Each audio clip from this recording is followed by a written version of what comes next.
All right, today we're going to go behind the scenes of your own life. We're going to explore how social science gives us this powerful set of lenses to see why we do the things we do, and how society has a much bigger say in our lives than we might think. So let's just dive right in with a question for you. Think about the clothes you're wearing right now, the music you love, even the career path you're on. Are those choices really 100% yours? Or are they being influenced by something bigger, something you might not even be able to see? And this quote right here, this is pretty much the answer to the question we just asked. You see, sociology isn't just about studying big groups of people. It's a skill. It's the ability to connect our own personal lives to these vast, unseen forces that are constantly shaping them. It's really about seeing the why behind the what of our choices. Okay, so let's grab our first tool for understanding this bigger picture. It comes from the field of sociology, and it's a powerful concept called the sociological imagination. Think of it like this. If your life is a single thread, the sociological imagination is what lets you step back and see the entire massive tapestry it's woven into. It helps connect your personal problems, like, say, struggling to find a job, to bigger public issues, like a national recession. It's the difference between seeing one tree and seeing the whole forest. So, this powerful way of thinking, where did it even come from? Well, it wasn't invented by just one person. Let's meet some of the key architects who gave us the tools to start decoding society's blueprint.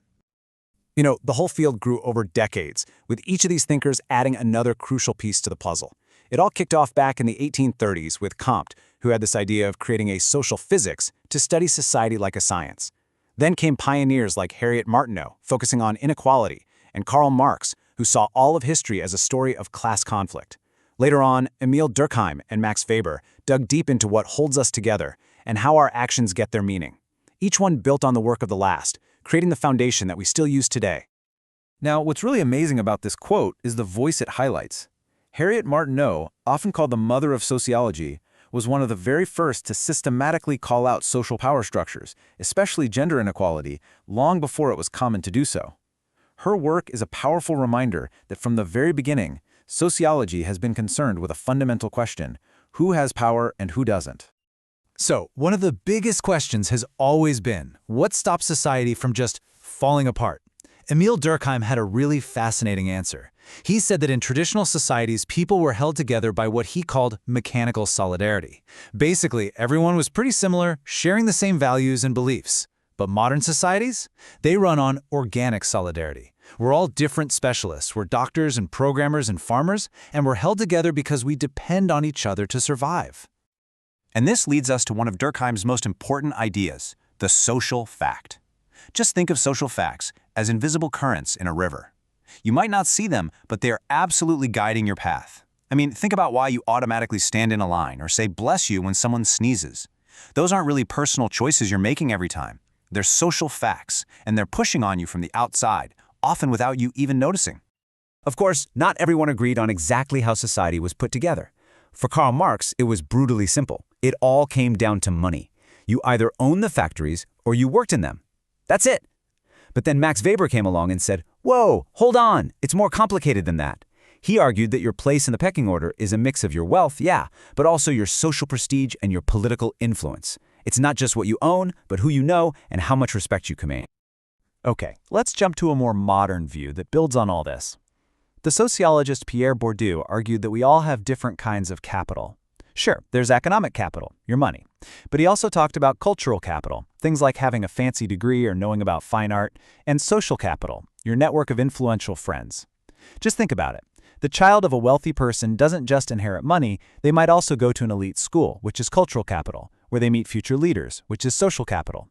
Bourdieu showed how all these different forms of capital work together to kind of lock you into your place in society.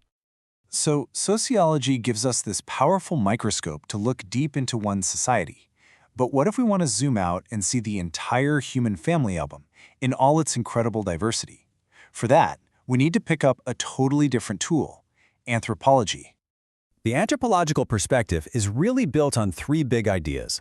First, it's comparative. It doesn't just study our culture, it studies all cultures to see the full, amazing range of human possibilities. Second, it's holistic, which just means it tries to see how everything in a society connects. Its religion, its economy, its family life, the whole shebang. And maybe most importantly, it's relativistic. This means trying to understand a culture on its own terms without judging it through the lens of our own way of doing things. And that's really the crucial point, isn't it? Anthropology, at its best, acts as a kind of interpreter. It's building a bridge of understanding between totally different ways of being, helping us make sense of beliefs and practices that might otherwise seem really strange or just plain incomprehensible.